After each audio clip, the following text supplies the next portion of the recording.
ever seen my ancestral homeland. What I'm looking at right now is the former Yugoslavia.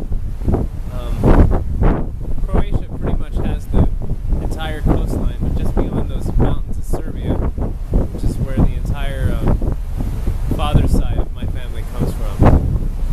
And I've always wanted to be here, I've always wanted to see it. Tomorrow morning I'll be waking up in Dubrovnik,